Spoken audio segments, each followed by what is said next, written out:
Good morning, all of you. আপোনালোকে বহুত দিন ধৰি মোক কমেণ্ট কৰি আছে যে মোৰ বায়োমেট্ৰিক ৰিচিপ্ট হেৰুৱাই গৈছে, মই এতিয়া কি কৰিম গতিকে এইটোৰ ওপৰত বেছ কৰি বা ৰিচাৰ্চ কৰি মই আজি এটা ভিডিঅ' বনাইছোঁ আপোনালোকৰ ওচৰত, যাতে আপোনালোকৰ অলপ হেল্প হয়। ঠিক আছে, এইটো আপোনালোকে কৰি চাব পাৰে, মই যিটো প্ৰচেছ ক'ম। ঠিক আছে, এইটো আপোনালোকে কৰি চাব পাৰে, কাৰণ এইটো মানে কি মই নিজে চেক কৰিছোঁ।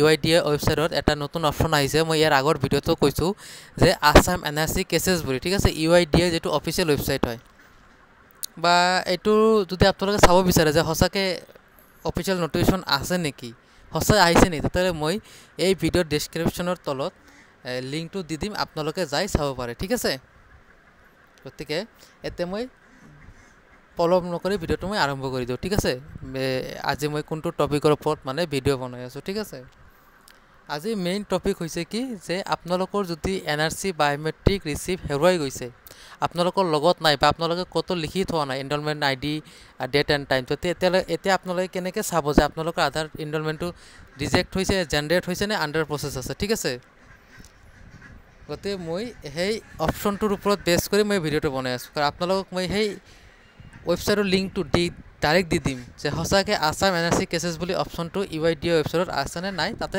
আপোনালোকে 4 নম্বৰ বা 3 নম্বৰ অপশ্যনটো পঢ়ি চাব পাৰে। ঠিক আছে, সেইটোৰ ওপৰত বেছ কৰি মই এইটো ভিডিঅ' বনাই আছোঁ। ঠিক আছে, গতিকে তাতে আপোনালোকৰ ফাৰ্ষ্ট অপশ্যন আছে যে যিসকলৰ NRCত বায়োমেট্ৰিক আধাৰ জেনেৰেট হৈ গৈছে, মোবাইল নম্বৰ লিংক আছে, আপোনালোকে ডাইৰেক্টলি ডাউনলোড কৰিব পাৰে। যিসকলৰ মোবাইল নম্বৰ লিংক নাই, আপোনালোকে UIDAI কি আধাৰ চেণ্টাৰত গৈ আপোনালোকে আপডেট কৰিব লাগিব, মোবাইল নম্বৰ আপডেট কৰি আপোনালোকে ডাউনলোড কৰিব পাৰিব 72 ঘণ্টাৰ পিছত। ঠিক আছে, আৰু যিসকলে NRC বায়োমেট্ৰিক ৰিচিপ্টটো হেৰুৱাই গৈছে, তেওঁলোকক কি কৰিব কৈছে, এটা মেইল কৰিব দিছে UIDAI ৱেবছাইটত, মানে তাতে মানে লিখি দিছে। ঠিক আছে, গতিকে মই আপোনালোকক আজি বুজাই দিম আপোনালোকে মেইলটো কেনেকৈ কৰিব, আৰু মেইলটোতো সকলোৱে জানে কেনেকৈ কৰিব লাগে।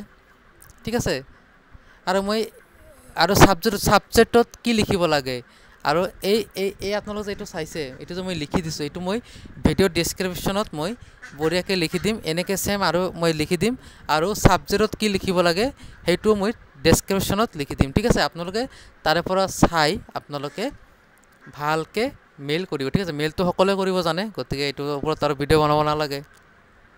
ঠিক আছে, গতিকে মই কৈ দিওঁ, ফাৰ্ষ্ট আপোনালোকে কি লিখিব যে sir, I had given biometrics in NRC in 2019 but my enrollment receipt has been lost, মানে মোৰ বায়োমেট্ৰিক ৰিচিপ্টটো হেৰুৱাই গৈছে। ঠিক আছে, due to which I am not able to check my Aadhaar enrollment status and download Aadhaar, মানে মই এতিয়া আধাৰ এনৰলমেণ্ট ষ্টেটাছ চেক কৰিব পৰা নাই, ডাউনলোডো কৰিব পৰা নাই, কাৰণ যিহেতু মোৰ লগত এনৰলমেণ্ট ID নাই, মোৰ হেৰুৱাই গৈছে।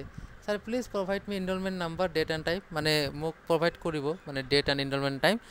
কৰাৰ পিছত আপোনালোকে ইয়াতে চাই আছে your name, your father name, your full address. ঠিক আছে, ইয়'ৰ নেম মানে কি, এতিয়াতো এটা টাৰ্মছ এণ্ড কণ্ডিশ্যন আছে যে আপোনালোকে NRC বায়োমেট্ৰিকৰ সময়ত যেনেকৈ স্পেলিং দিছে, যেনেকৈ এড্ৰেছত স্পেলিং দিছে, নাম দিছে, ছেম হ'ব লাগিব, মেথছ হ'ব লাগিব। ঠিক আছে, ইয়'ৰ নেম, আপুনি বায়োমেট্ৰিক সময়ত স্পেলিংটো দিছে, যেনে আপোনাৰ নাম অমুক, আপোনাৰ নামটো দিব। আপোনালোকৰ যদি ফাদাৰ নাম আছে, এড্ৰেছ, এটা এড্ৰেছ থাকে, এড্ৰেছত যদি আপোনালোকে ফাদাৰ নেম হয়, তেতিয়া ফাদাৰ নেম দিব, আৰু হাজবেণ্ড নেম হয়, মানে যিসকলে মানে বিবাহিত হয়, মানে এতিয়া হাজবেণ্ডৰ এড্ৰেছ হৈছে, তেওঁলোকেতো হাজবেণ্ডৰ নেম দিব লাগিব, যদি এনৰলমেণ্ট টাইমত যদি হাজবেণ্ডৰ নেম দিছে।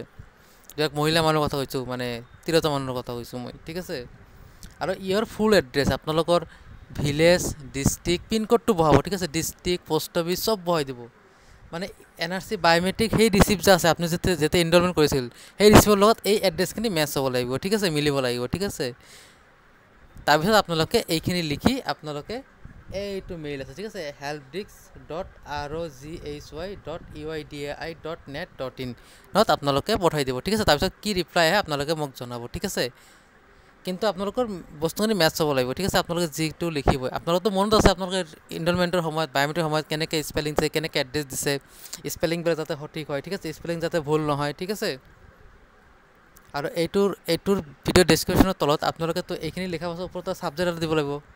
ঠিক আছে, ছাবজেক্ট কি দিব সেইটো মই লিখি দিম, আৰু এইখিনিৰ কথা মই ডেছক্ৰিপশ্যনতো কপি কৰি পেষ্ট কৰি দিম। ঠিক আছে, আপোনালোকে যাতে সুবিধাৰ কাৰণে। ঠিক আছে, গতিকে ভিডিঅ'টো ভাল লাগিলে আপোনালোকে প্লিজ সকলোকে শ্বেয়াৰ কৰিব, যিসকলৰ বায়োমেট্ৰিক ৰিচিপ্ট হেৰুৱাই গৈছে। ঠিক আছে, এইটো আপোনালোকে কৰি চাওক, তাৰপিছত আপোনালোকৰ কি ৰিপ্লাই আহে আপোনালোকে প্লিজ মোক জনাব, ঠিক আছে। আৰু এইটো যে সঁচাকৈ UID ৱেবছাইটত মানে অপশ্যনটো কৈছে, মই এইটো ডিছক্ৰিপশ্যনৰ তলত ডাইৰেক্ট লিংক দিম, আপোনালোকে লিংকত যাই চাব পাৰে, ঠিক আছে।